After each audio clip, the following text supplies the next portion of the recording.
प्रवेश आपला निःशुल्क आहे। तर नाशिककरांनी जास्तीत जास्त नंबर्समध्ये याचा स्वाद घ्यावा। फर्स्ट कम फर्स्ट सर्व बेसिसवर डेफिनेटली सीट याच्यामध्ये आहे। जवळपास 4000 लोकांचं आपण याच्यामध्ये नियोजन केलेलं आहे आणि पार्किंगच्या संदर्भातला सुद्धा पोलिसच्या मार्फत काही त्याच्यामध्ये सूचना देण्यात आलेली आहे। पार्किंग कुठे अलाव असणार आहे, काही ठिकाणी काही ट्रॅफिकमध्ये रिस्ट्रिक्शन असणार आहे, ते पण आपण माध्यमाच्या मार्फत आपण उद्यापर्यंत देणार आहोत, जेणेकरून येणारे लोकांना काही प्रॉब्लेम होणार नाही आणि आल्यानंतर त्यांना पार्किंग आणि इतर सुविधा सुरळीत भेटतील। सिंहस्थ कुंभमेळ्याच्या अनुषंगानं नाशिकमध्ये भक्ती संगमाचं आयोजन देखील करण्यात आलेलं आहे। एकूण जर बघितलं तर 3 दिवसांचा हा कार्यक्रम असणार आहे आणि या कार्यक्रमासाठी उद्घाटनाला राज्याचे मुख्यमंत्री देवेंद्र फडणवीस हे देखील त्या ठिकाणी उपस्थित राहणार आहे। आपण जर बघितलं तर ही संपूर्ण तयारी या ठिकाणी आता सुरू झालेली आहे आणि याची संपूर्ण पाहणी करण्यासाठी स्वतः कुंभमेळा आयुक्त शेखर सिंग हे देखील या ठिकाणी आहेत। त्यांची संपूर्ण टीम देखील या ठिकाणी खरं तर काम करते आहे। एकूण जर बघितलं तर या कार्यक्रमाची रूपरेषा नेमकी कशी असणार आहे, सध्याची तयारी नेमकी कुठपर्यंत आलेली आहे, या सगळ्या संदर्भात बोलण्यासाठी माझ्यासोबत स्वतः कुंभमेळा आयुक्त शेखर सिंग सर आहेत। सर, खरं तर कशा पद्धतीचं नियोजन असणार आहे? एकूण जर बघितलं 3 दिवसांचा कार्यक्रम आहे आणि मोठ्या प्रमाणामध्ये शहरामध्ये देखील त्याची तयारी केली जाते प्रशासनाकडून।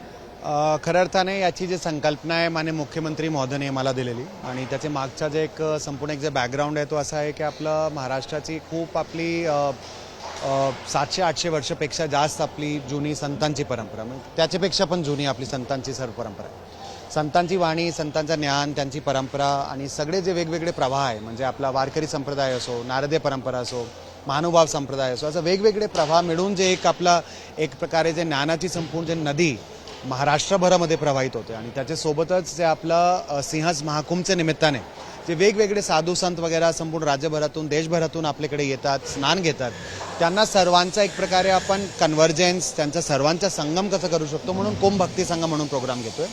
माननीय मुख्यमंत्री महोदय 28 तारखेला याचा उद्घाटन करणार आहे। उद्घाटनाचे नंतर आपण कीर्तनचे वेगवेगळे कीर्तनाचे प्रकार याच्यामध्ये ठेवले, ज्याच्यामध्ये 28 तारखेला अमृत महाराजजी जोशी त्यांचा कीर्तनचा प्रोग्राम माननीय मुख्यमंत्री महोदयांच्या उद्घाटनच्या प्रोग्रामचे लगेच नंतर आहे।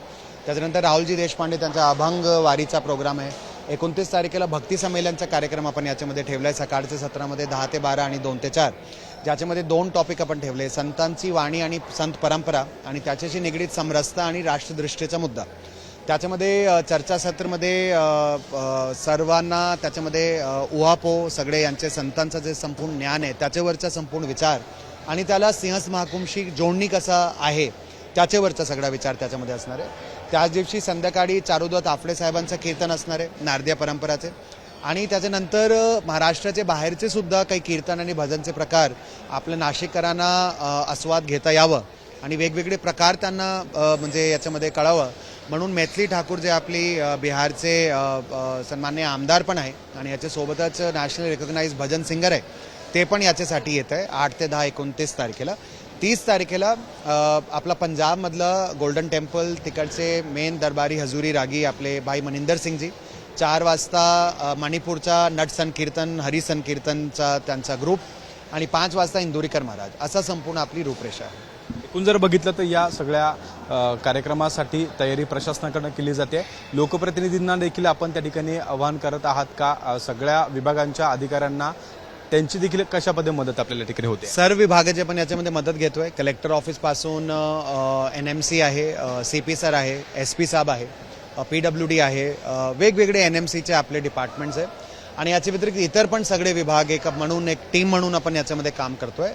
सगळेच आपले सगळे अधिकारी प्राधिकरणाचे भाग म्हणून पण आहे। गेडाम सरांचे ओव्हरऑल सुपरिटेंडन्समध्ये आपण याच्यामध्ये काम करतो आणि सर सन्मान्य लोकप्रतिनिधी महोदय त्यांच्यासोबत सुद्धा गिरीश महाजन सरांचे पासून सगळे जे आपले आमदार आणि इतर लोकप्रतिनिधी आहेत त्यांच्यासोबत सुद्धा आपण याच्यामध्ये कोऑर्डिनेट करूनच पुढची कारवाई करतो। लोकप्रतिनिधींना नेमका निमंत्रित केलेलं आहे का? कारण अनेक दिवसांपासून आपण बघतो लोकप्रतिनिधींचा रोष देखील तुमच्यावर आहे। कालचा देखील महत्त्वाचा मुद्दा होता, नगरसेवकांना तुम्ही एकत्रित बोलवलं, त्या ठिकाणी पोहोचले, नेमकं काय कारण झालेलं होतं? आपली तक्रार पुन्हा एकदा मुख्यमंत्र्यांच्या दरबारी लोकप्रतिनिधींच्या माध्यमातून जाते। सर्व जे आपले सन्मान्य नगरसेवक आहे त्यांना पण आपण काल इन्व्हाइट केलेलं। काल जे काही थोडा उशीर झाला त्याच्यामध्ये 35 ते 40 आपले नगरसेवक होते, त्यांच्यासोबत चर्चा पण चांगली झाली आणि नेहमीची भूमिका आम्ही प्राधिकरण म्हणून अशीच ठेवली आहे की जे सर सन्मान्य लोकप्रतिनिधी आहे त्यांचा एक्सपिरियन्स खूप मोठा आहे, त्यांनी खूप कोणी 2 कोणी 3 कोणी 4-4 5-5 कुंभ बघितले म्हणून सगळी एक टीम मिळून म्हणजे आम्ही आणि ते आम्ही सगळे एकच टीम आहे, टीम मिळून आपण याच्यामध्ये काम करतोय। जे लोकप्रतिनिधी काल आम्हाला प्राधिकरणाची मीटिंगमुळे थोडा उशीर झाला, त्यांना काही निघावा लागला, त्यांच्यासोबत पुन्हा आपण पुढच्या आठवड्यामध्ये बसतोय आणि त्यांना सगळं आमची प्लॅनिंग पण दाखवतोय, त्यांचे काही सजेशन असतील ते पण त्यांच्याकडून घेतोय आणि काही आमचे प्लॅनिंगमध्ये काही त्यांचा ऑब्झर्वेशन असेल तो पण आपण त्यांच्याकडून घेतोय. तर लोकप्रतिनिधी देखील या सगळ्या कार्यक्रमामध्ये असणार आहे. कुंभमेळा मंत्र्यांसोबत देखील आपण त्या ठिकाणी संपर्कात आहात. या कार्यक्रमाची देखील जबाबदारी त्यांच्यावर आहे. नाशिककरांना आता नेमकं काय आव्हान करणार, नाशिककरांसाठी नेमकं काय काय कशापर्यंत तयारी असणार आहे? नाशिककरांना आव्हान माझं असंच राहील की याच्यामध्ये प्रवेश आपला निःशुल्क आहे, तर नाशिककरांनी जास्तीत जास्त नंबर्समध्ये याचा स्वाद घ्यावा. फर्स्ट कम फर्स्ट सर्व बेसिसवर डेफिनेटली सीट याच्यामध्ये आहे. जवळपास 4,000 लोकांचं आपण याच्यामध्ये नियोजन केलेलं आहे आणि पार्किंगच्या संदर्भातला सुद्धा पोलीसच्या मार्फत काही त्याच्यामध्ये सूचना देण्यात आलेली आहे. पार्किंग कुठे अलाव असणार आहे, काही ठिकाणी काही ट्रॅफिकमध्ये रिस्ट्रिक्शन असणार आहे, ते पण आपण माध्यमाच्या मार्फत आपण उद्यापर्यंत देणार आहोत, जेणेकरून येणाऱ्या लोकांना काही प्रॉब्लेम होणार नाही आणि आल्यानंतर त्यांना पार्किंग आणि इतर सुविधा सुरळीत भेटतील. महत्त्वाचं म्हणजे काही ग्रामीण भागातील किंवा शहराच्या अगदी शेवटच्या भागातून लोक येणार आहे, मग त्यांच्यासाठी काही विशेष बसची व्यवस्था अशा पद्धतीचं काही आपण नियोजन करतोय का? विशेष बसची व्यवस्था, बसेसचे तसं आणण्याची आपण नियोजन करत नाही आहे, पण STचे मार्फत डेफिनेटली काही प्रमाणात जे त्यांचे रूट आहे, सिटी लिंकचे प्रमाणात त्यांचे काही रूट आहेत, त्यांचं आपण नियोजन ST आणि सिटी लिंकच्या सोबत करू.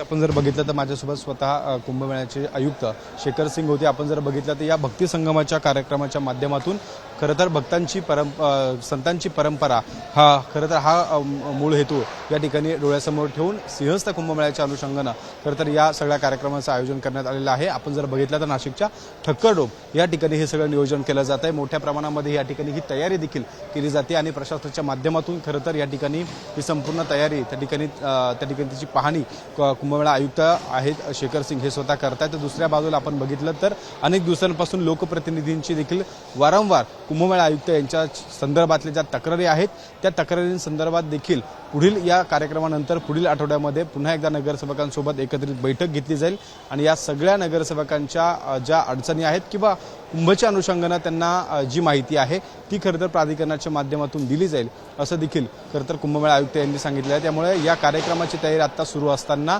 लोकप्रतिनिधी, प्रशासनातले सर्व अधिकारी आणि प्राधिकरणातल्या सर्वांच्या विभागांच्या माध्यमातून या कार्यक्रमासाठी खरं तर तयारी केली जाते आणि एकूणच या कार्यक्रमाच्या माध्यमातून एक संतांची परंपरा जी खरं तर महाराष्ट्राला लाभलेली आहे ती कुठेतरी त्या ठिकाणी पुढे आणण्यासाठी आणि कुंभच्या अनुषंगानं त्याचा मोठा लाभ हा नाशिककरांना त्या ठिकाणी होईल यासाठी हा कार्यक्रमाचं आयोजन केल्याचं खरं तर प्राधिकरणाचे जे अधिकारी आहे आणि कुंभमेळा आयुक्त आहेत शेखर सिंग यांनी आपल्याशी बोलताना दिली आहे. कॅमेरामन मंगेश सुरेंद्रसह शुभम बोडके, ABP माझा, नाशिक. ABP माझा, उघडा डोळे बघा नीट.